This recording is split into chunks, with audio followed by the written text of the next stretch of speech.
Before starting the news, we would like to hear your opinion on the following poll. Today's question: who do you support? Judge Jeanine or Rep. Omar? Kindly press the like button and comment your answer in the comment section given below. We are anxious to hear from you. Now let's move on to the news.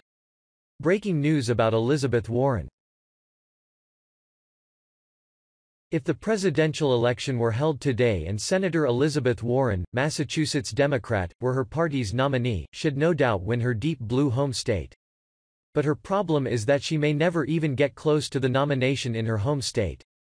According to a new survey, Fauxcohontas is currently running third behind two other 2020 Democratic hopefuls. Senator Bernie Sanders' Vermont is polling first in Massachusetts, and former VP Joe Biden is second.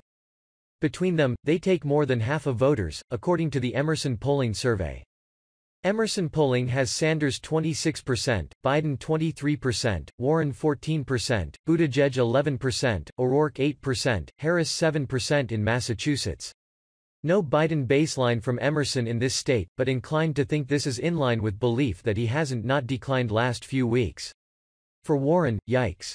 With the first Democratic debates about 2 months away and the Iowa caucuses about 10 months away, Warren isn't polling well at all. And remember, she was the very first Democrat to announce she was running against POTUS Donald Trump.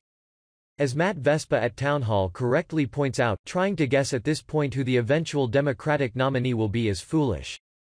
But, he notes, national and early state polling has looked quite weak for Warren thus far, to put it kindly, and this fresh set of data out of her home state suggests that she may not be a viable leading contender for her party's nomination anywhere. The fact is, Warren was carrying a lot of political baggage from the outset.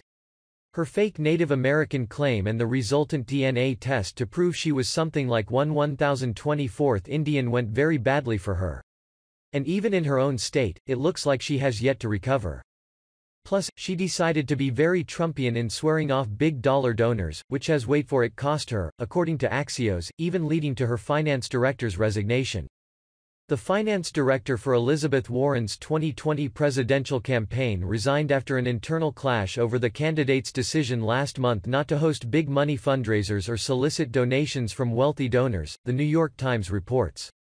Though it's unclear when exactly finance director Michael Pratt resigned, news of his departure comes just ahead of Sunday's first quarter fundraising deadline. The Times reports that Warren is lagging behind her competitors and has struggled to raise campaign dollars, even as she leads the Democratic field in putting forth bold new policy proposals. Warren has reportedly transferred $10 million from her Senate campaign account. Pratt resigned after a Valentine's Day meeting in Washington that grew heated, in which he argued that cutting off the significant cash stream would put the campaign at risk of collapsing.